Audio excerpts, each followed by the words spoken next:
వచనం. ఈ రెండు లేకుండా మనిషి బ్రతకలేడు. మిగతా ఏమున్నా కాస్త అటు ఇటుగా వెళ్ళొచ్చే వస్తే అన్నట్టుగా ఉంటుంది, బాగుంది. ఆహారం లేకపోతే శరీరానికి శక్తి దొరకదు.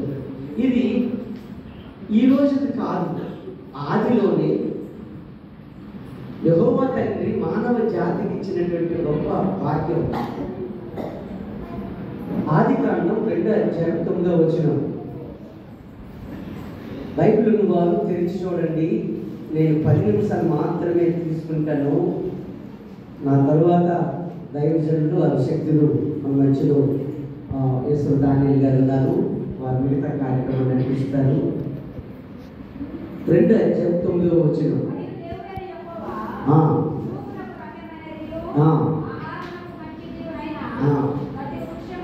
ప్రతి వృక్షమును జీవవృక్షమును దేవుడికి మహిమ కలిగేగా. దేవుడే ఆహారాన్ని సిద్ధపరిచాడు మానవ జాతికి. అది నేలలో నుంచే రావాలి. నేలలో నుంచి వచ్చిన మానవుడికి నేలలో నుంచే ఆహారం పెట్టాలని దేవుడు అనుకున్నాడు. అనుకున్న తోడని ఆ తోటలన్నీ ఏర్పాటు చేశాడు.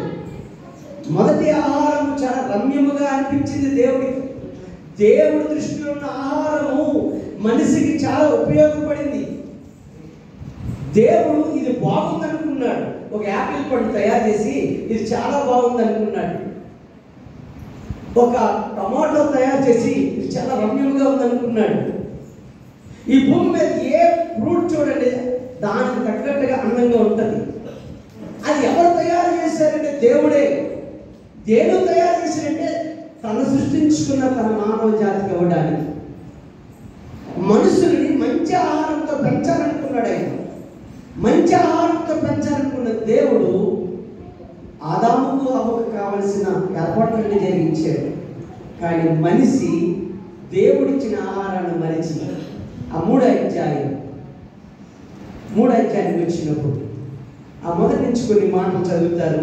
అంత సమయం లేకపోతే 6వ వచనానికి వస్తారు.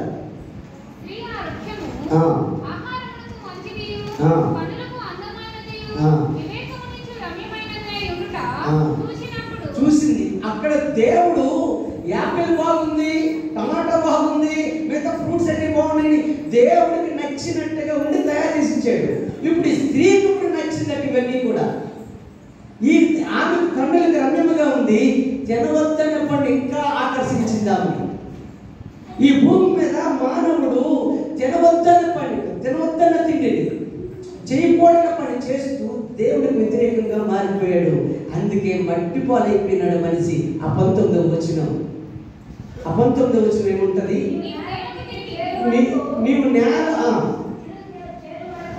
చేరే వరకు నీ ముఖము చెమట కాచి ఆహారం తిందువు. అది దేవుడిచ్చిన ఆహారం దగ్గర కష్టపడలేదు మనిషి ఆకర్షించినాడు. కష్టంగా మారిపోయింది. తన జీవితంలో కష్టము ప్రారంభమైంది.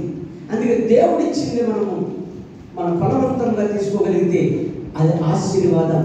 నేను చెప్పాలనుకున్న మాట, మొదటిలో దేవుడు ఏ ఆహారం అయితే ఇచ్చాడో ఆహారాన్ని గౌరవించాలి. అది గౌరవించట్లేదు. ఇప్పుడు ఎంత మారిపోయింది. మోడర్న్ ఆహారం.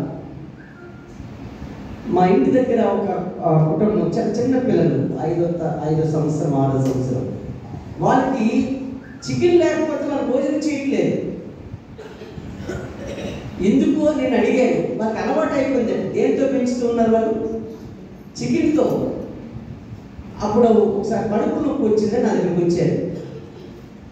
నా మైండ్లోకి వచ్చింది, చికెన్ బ్యాచ్ కదా, కడుపు నొప్పి రాకపోతే ఏమవుతుంది? ఏ బ్యాచ్ ఇది? Chicken batch. చిన్నపిల్లలకే ఏ ఆహారం, ఏ అరుగుదల, ఏ సమయం ఉంటుందో అది పెట్టట్లేదు.